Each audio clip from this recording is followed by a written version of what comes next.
Hello, everybody. Scott Golden here with the Mid-South Review series, and we hope to, within the next couple of days, finish the. Might even do it today if my schedule is completely clear. Finish the Mid-South Review for 1983. We've got from December of 81 through all of 83 going to be up in the next little while. I'd love to get 84 done within the next 7 days. But don't know where that'll go. Frank Levert versus Crusher Darso. Darso, relatively new in the area. Of course, he ends up becoming Smash and the Repo Man and various other characters throughout the time. But he's relatively new here. Power moves by Darso. Darso manages to do some arm bars and the like, and we kind of see top wrist lock. He's moving along quite aggressively, assertively, and ultimately he does become, by the end of the year, a more major talent. But he's, pretty aggressive, assertive, hits a series of shots. More a brawler even at this point in his career. Levert, relatively a newcomer as far as enhancement talents go, so not anything terribly exciting to write home about there. We do see a big body slam and other basic maneuvers by him. And then we see the hanging backbreaker that was made famous in the area anyway by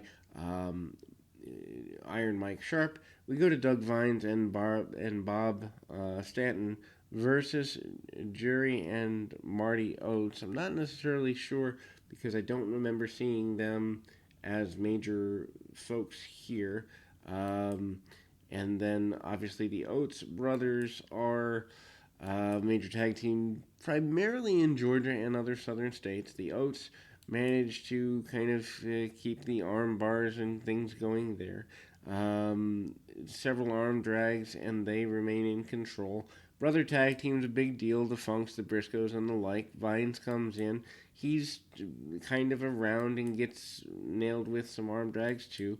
Basic work on the arm for the next several minutes by the Oates tag team, and they manage to keep things going in a positive direction.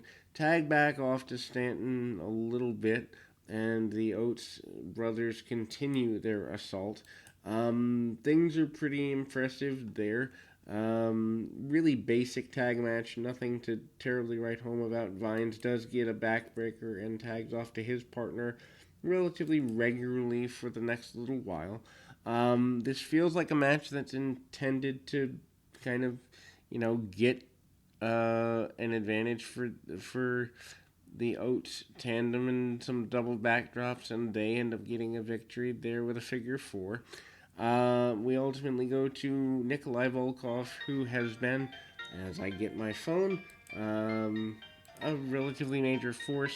We'll be back in two shakes of a lamb's tail.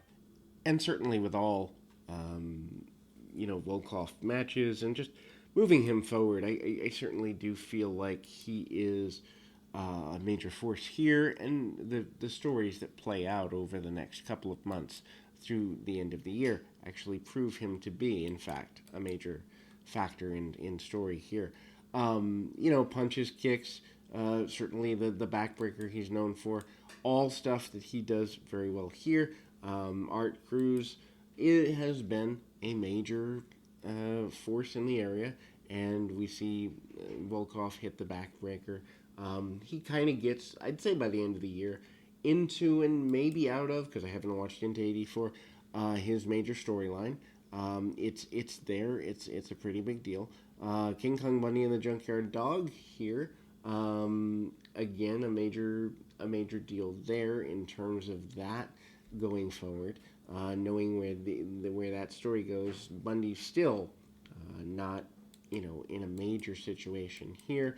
Bundy, though, with the dog, the first major challenge he's had, snapmares him over, and the dog certainly very assertive, aggressive, snaps him over, some back chin locks, snapmares, and I mean Bundy leaving his feet at this point, still a major thing. Big clubbing hammer fist style clothesline, and we kind of see the drop of the knee, and again we go in that direction. hammerlocks by Bundy just strikes me as odd. A big splash by Bundy, 1, 2, 3, calls for the 5 count, and the dog manages to kick out at about 4.5. This is the first time we've seen that kick out. Big back body drop. Bundy going up for a back body drop is, at least to me, a big deal. Dog off the ropes with a forearm, and he does manage the thump and pins Bundy in the middle. So it kind of is a bit surprising in the nature of everything with and as it relates to Bundy. We do see Magnum TA and Butch Reed. Of course, Butch Reed, the North American champion at this point in his journey, and Magnum TA certainly has been coming along quite well. Drop kicks and deep arm drags by TA, stays on the arm for a while. Magnum would become probably the hottest guy in wrestling over the next 3 years. Again, his major accident in October of '86. We start October of '83, and he probably has, I would say, one of the biggest 3-year runs in wrestling, maybe outside of, I don't even know that Goldberg had a 3-year run. 97 to 2. Yeah, no, he didn't. I mean, his hot run was less than 3 years. So, to me, the hottest 3-year run in wrestling might be Magnum TA. I'd love to hear your comments about that.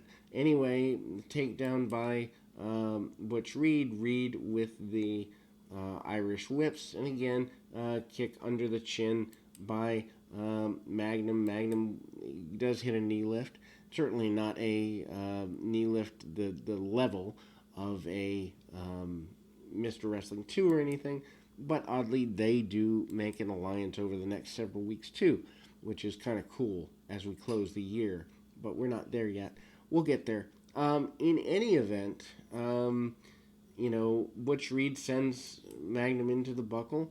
Reed uses the ring quite well. As much as Reed is not a guy that I'm majorly into, I can completely understand why, Bill Watts kind of goes in the direction of making him a major star in the area, and it certainly does end up paying off in the end. I don't know, because I don't know his 84-85 run, how long Reed is here. I know he doesn't show up in the WWF until probably 87 or so. So he may be here longer than I think. And I remember that he has a babyface run, at least partially.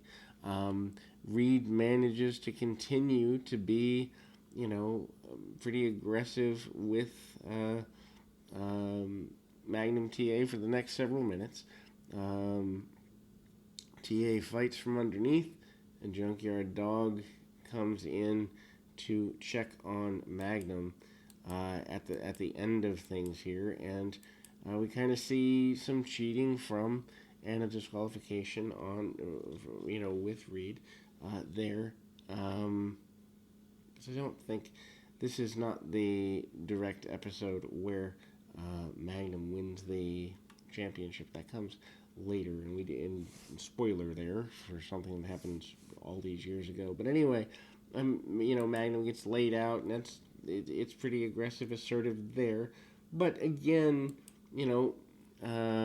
it's an interesting run for Magnum TA, and probably the first of many where he is kind of seen as a guy who really could be.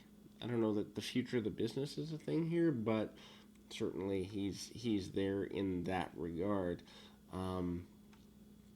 In that way, we move to Jim Neidhart, who's a newcomer in the area. He gets a pretty major push relatively quickly, actually. Jim Neidhart, of course, trained by Stu Hart, a bigger guy using power moves throughout. Not a big surprise there with his size. I will say Jim Neidhart, not exactly a guy who I would say is a fantastic looking athlete here in the area. Of course, he's been here for a couple of weeks, but not terribly long time. Still haven't found his niche, so to speak, in the area. And you see him punch kick. Neidhart to me was never the talent that that a lot of people saw him as. I never really got his appeal except outside the Heart Foundation or in the Heart Foundation. Outside of it, never got the appeal of Neidhart.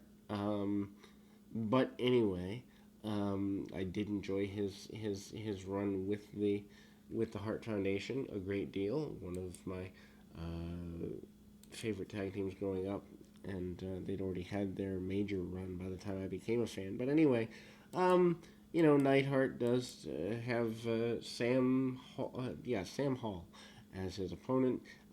He looks a bit awkward in a non-singlet style. I mean, he just looks bloated, but big body slams by Neidhart, and again, he's chopping him down with axe handles and other power-related maneuvers. We see a lot of that going forward, actually. Big body slam by Neidhart, and again, he's aggressive, assertive, and ready to go. And it's there. Missing Link and Mike Bond. Bond, who has been an enhancement talent both for Mid-South as well as in world class for a while. Bond certainly gets fed to the Link here. Link still managed by Skandar Akbar. Link primarily using the headbutt, diving headbutt, and actually misses and roll out of the way short term. But then we see Link up and over. Link reinventing himself. Actually, starting in the late 60s, early 70s. I believe 68 is the year he started. But we see the diving headbutt, grabbing the back of the hair and just kind of going with it. Missing Link, kind of an interesting character to say the very least. He doesn't really ever have a full-time storyline here, but manages to use the headbutt for the victory. And again, we will close there. As mentioned earlier, my goal is to do as many of these as we can to close out this year. But in any event, until next time, keep your feet on the ground, your mind in the moment.